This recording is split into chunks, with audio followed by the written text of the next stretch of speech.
Pernahkah kamu duduk diam sejenak di tengah kesibukan dan tiba-tiba menyadari betapa asingnya dirimu dengan keheningan? Di dunia yang terus meneriakan lebih, kita telah menjadi pemburu yang tak pernah puas. Setiap pagi kita bangun dengan daftar keinginan yang lebih panjang dari daftar syukur. Setiap malam kita tidur dengan perhitungan, berapa lagi yang kurang, bukan berapa banyak yang sudah cukup. Lihatlah bagaimana kita membangun kehidupan seperti menara kartu. Semakin tinggi, semakin goyah. Promo terbaru membuat kita membeli apa yang tidak kita butuhkan dengan uang yang tidak kita punya, untuk memuaskan orang-orang yang tidak kita kenal. Media sosial mengubah kebahagiaan menjadi kompetisi, di mana kita membandingkan highlight reel orang lain dengan behind the scene kita sendiri. Di Jepang ada konsep yutori, ruang kosong yang disengaja dalam hidup, seperti kanvas yang tidak seluruhnya diisi lukisan, atau musik yang mengandung jeda. Tapi kita telah mengisi setiap celah waktu dengan notifikasi, setiap ruang hati dengan keinginan baru. Padahal, seperti kata filsuf Seneca, bukan mereka yang memiliki sedikit yang miskin, tapi mereka yang menginginkan lebih. Ketidakpuasan kita bukan kebetulan, ia dirancang dengan sengaja. Sistem ekonomi modern dibangun atas dasar satu prinsip.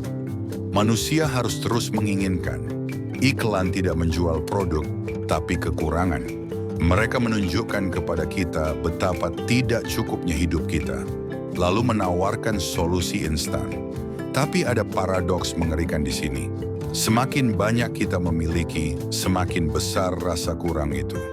Studi di Harvard menunjukkan bahwa setelah pendapatan mencapai $75.000 per tahun, tambahan uang tidak meningkatkan kebahagiaan. Namun kita terus mengejar seperti tikus dalam roda yang mengira garis finish ada di depan. Buddha mengajarkan bahwa akar penderitaan adalah tanha, kehausan tak berujung. Di Barat, Erich Fromm menyebutnya sindrom konsumerisme. Apapun namanya, gejalanya sama. Kita mengira kebahagiaan ada di tujuan berikutnya, padahal ia hanya bisa ditemukan dalam perjalanan. Lihatlah bagaimana alam mengajarkan cukup. Seekor burung berhenti membangun sarang ketika cukup nyaman. Pohon berhenti tumbuh ketika mencapai ketinggian optimal. Tapi manusia, kita membangun rumah mewah dengan kamar yang tidak pernah kita masuki, mengisi lemari dengan baju yang tidak pernah kita kenakan. Lalu bagaimana menemukan cukup di dunia yang tak pernah berhenti berkata kurang? Mulailah dengan membedakan keinginan dan kebutuhan. Seperti kata Epicurus, jika kamu ingin membuat seseorang kaya, jangan beri dia lebih banyak uang, tapi kurangi keinginannya. Praktikkan penghargaan harian. Setiap malam sebelum tidur, tulis 3 hal yang sudah cukup hari ini. Udara yang kita hirup gratis, tawa bersama teman, matahari yang terbit tanpa diminta. Ini semua adalah kekayaan sejati. Di Swedia ada konsep lagom. Tidak terlalu sedikit, tidak terlalu banyak, cukup tepat.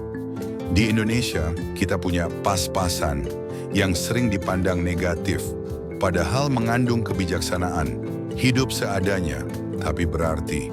Coba tantangan ini. 1 hari tanpa membeli apapun.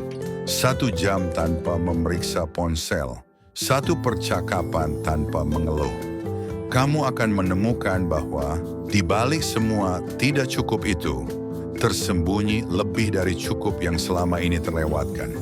Di sebuah desa di Bali, ada petani yang menolak menjual sawahnya untuk pembangunan hotel. Saya sudah cukup, katanya.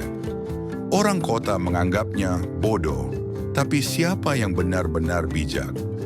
Kebahagiaan bukanlah tentang memiliki segalanya, tapi merasakan cukup dengan apa yang ada. Seperti mangkuk teh Jepang yang retak, justru dalam ketidaksempurnaan itulah keindahan ditemukan.